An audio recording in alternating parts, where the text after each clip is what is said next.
Hey guys. Oh yeah, so you see me drinking this thing again. So because I'm just recording these videos back to back, so that way I have enough time. That way, no one video is like too long for me to upload to the channel. All right, so men's 212 here and the Mr. Olympia.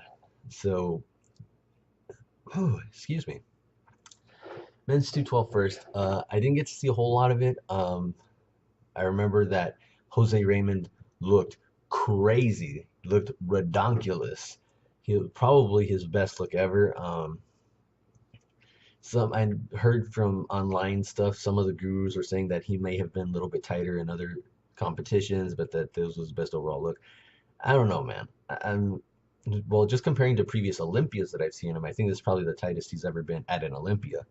Um, and there may have been times where he's weighed in lighter, but it for him, it's like it's always a balancing act. Like when he flattens out, he looks softer.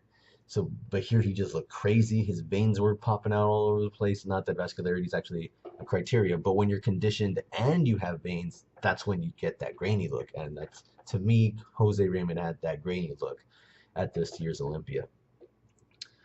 What you call it? Eduardo Correa didn't quite make it up there to the top, two spot. I don't think he was even third. Correct me if I'm wrong. I don't even remember. Um, I know the Korean bodybuilders didn't quite show up as what people were expecting, but at the same time, it's like once you've shown up like at a previous show so ripped, and it's almost like you have to like get there again or better it, or you get penalized. You know what I'm saying? And it shouldn't be that way. It should be comparing you to the other competitors, not to yourself, but to the other competitors on that day. And but again, would I have had him higher? I don't know because I didn't get to see the whole show. I would have to go back, look at videos and pictures and stuff, mostly videos. Because for those of you who don't know, I definitely recommend looking at videos more than pictures because pictures are a snapshot in time. Video gives you a better idea of what people were looking like. Their muscle separation when they're moving and stuff. A lot of times, like separation and stuff, you get to see even more of in the transitions between poses and when someone is in the going through the action of hitting the pose. So, and that does make a difference. And so, anyways, Flex Lewis wins again, and he was on. He looked great, looked full. Maybe could have been a little bit tighter. It's weird because like some people say that he couldn't move up into the open, and you know because look how he looks here and stuff like that. He can still be even tighter. Like I think some of that is him flattening out a little bit from having to make the weight class. Because for those of you who don't know, like a few years ago when he was still with another supplement company, he uploaded a Facebook picture of him weighing like 230 or 240 pounds, something like that. Excuse me, with striated glutes already, with a back detail up and down his whole back. So I think yes, he can do the open. He could, but obviously he's winning the 212, so why would he change? Business decision wise, and maybe even career path wise, it just wouldn't be a good decision. Now maybe after he's broken a record and like set and established a legacy, I think he's young enough to where towards the end there he could do a few open shows and let himself grow and have a good productive off season and stuff like that and compete at like 230 240 like Dexter does and because he's like similar height to Dexter and so he's similar height and weight so he could probably win a few open shows and it's not like he's like William Bonac, for example, used to compete in 212. He got bigger and moved into the open, and he competes shredded and stuff. But Bonac's kind of blocky. Flex Lewis is not blocky. So that's why I think like if people say Bonac could be top six in the Olympia, there's no reason Flex Lewis can't be top six in the men's open Olympia either. So again, after having a productive offseason and all that, and just worrying about conditioning, but without necessarily making a certain weight. But yeah, Flex Lewis I think deserved the title, but it was probably I would say neck and neck. Apples and oranges. Jose Raymond's blocky. Flex Lewis, he's, streamlined. He was full and tight. The round muscle bellies, like I said before, he's like the Phil Heath of the 212 class. Speaking of which, that moves us into the men's open Mr. Olympia for 2015. At prejudging, I didn't get to see either of prejudging or the finals in person. I saw them online, but I feel like the webcast was very good. It was very high quality this year. It was like looking HD, so you could actually see all of the fine details that on the year before you really couldn't make out on the webcast. And that's why I was telling people, like, when I was sitting there at prejudging, they had these big in the arena. For those who don't know, there's HD screens that you can watch, and it's like a TV screen, right? But it's giant, and everyone in the arena can see them, and who's in the audience. And they don't show the same thing as the webcast. They show different angles from the competitors. And also that they're in HD. That's a big difference. So there's a lot of fine details that you can see on those HD screens that you cannot see on the webcast. Now this year, from Amazon.com doing the webcast, it seemed a lot closer to what you got in the Olympia. It looked a lot clearer, and you could see the fine details on the competitors. Dexter nailed it. When Dexter walked out, I was like, "Ooh, boy, he's coming to get it." And then, Dennis Wolf walked out, and I was like, "Oh man, Dennis Wolf looks awesome." Then Roden came out, I was like, "Sean Roden looks awesome." And then Phil came out, and I'm like, "Phil looks awesome." So it was like right away, it was like, man, this is gonna be a dogfight here. It's gonna be like, a four-way race. And so and I felt Phil did do enough to win the prejudging and the show overall as well, but I'll get to that later. But people were saying how it did not seem like there was a dominant champion, and that's right. I agree. It did not look like there was a dominant champion, and I don't think it was because Phil was off, because he wasn't off. He looked good. He could have been a little bit fuller, but that's about it. He wasn't way off. It was just that everyone else stepped up their game that much that now it was super, super close. And what you call it? Dennis Wolf looked good. His lower lats were even coming out a little bit. See, Dennis, when he is full, he has that lower lat starts to look like it's coming out a little bit. When he's flat, they completely disappear. So I feel like that's what happened later on at the finals. Wolf maybe wasn't quite as full. He lost that lower lat look to it, and that was it. He slipped, and just because he's one of those guys that has trouble filling out. Sean Roden looked great. His conditioning was on point. Added back size, which is what he needed.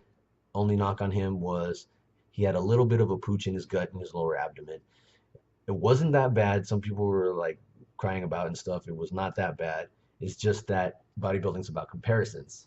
So Phil brought in his waist tight at prejudging this year and kept that through the whole show. Whereas last year, Phil was bloated at prejudging and brought his waist back in for the finals. This time Phil had a nice tight waist the whole time. So Roden, who had some distension, it counted against him because Phil's waist was also tight. Whereas if Phil came in bloated, Sean's distension would not have been a big issue. And and of course Dexter looked amazing, and I felt like Dexter. See, people were saying how these guys were not like fighting for the title. I feel like the only two people who really were Phil and Dexter right from the very start, from the call outs and stuff like that. And Sean just didn't seem like to have that energy and stuff. And you don't have to be like all up in someone's grill to have energy, It's just the way you do things. Like Dexter displayed confidence. He had that stage presence because he's like the guy with the most experience there. Phil has a great stage presence as well. So, they both bring that experience with them. They both can get the crowd going. They both have the body language that says like, I'm the champion, And whereas Sean and Wolf look like they're just, oh, I'm here to compete, the type of thing. I'm sure that's not what they're thinking, but it's what their body language almost seemed to display. And according to the scorecards, Dexter was like third or fourth at prejudging, and then made up ground and went all the way to second at the finals. Personally, I had Dexter in second all the way from prejudging to finals. That's just me. And what you call it, but I do think it was the right decision to have Dexter in second when the dust settled. And Phil filled out a little bit more for finals. Uh, his back definitely seemed to be popping out a little bit more. It's like back details and stuff like that. Um, it to me almost seemed like certain parts were gaining and certain parts were losing. His hamstrings didn't quite have the same pop as they did at prejudging, in my opinion. Um, but overall, his look definitely seemed fuller and tighter at the the finals. And it was close enough that maybe if he didn't improve for finals, maybe he wouldn't have won. I don't know. I think he still would have, just based on the overall package that he brought and that he improved from last year. And again, Phil was not really off. He, instead of 100%, you could say maybe he was 98, 99%, whatever. But it's that everyone else really brought their A game this year, and that's what made it a great show. And highlight of the show for me was Phil's posing routine, because he had like I think he had two or three songs in there, but the part where he had that Aloe Black song, "I'm the man, I'm the man, I'm the man," something like that. Like I was like, that is hilarious, and so it just was perfect for his routine. And anyways, I know some of the online gurus. I was watching them, and they're saying, "Oh, Phil was smaller this year, and he was off, and I would have had him fourth or third." And I was like, "What? What are you guys talking about?" He looked clearly bigger in certain areas of his body. At least like his shoulders looked bigger. They weren't so overpowered by his arms anymore. Uh, Chest looked maybe slightly bigger, about the same. You know, his legs looked maybe a little bit bigger. He looked a little bit more balanced to me.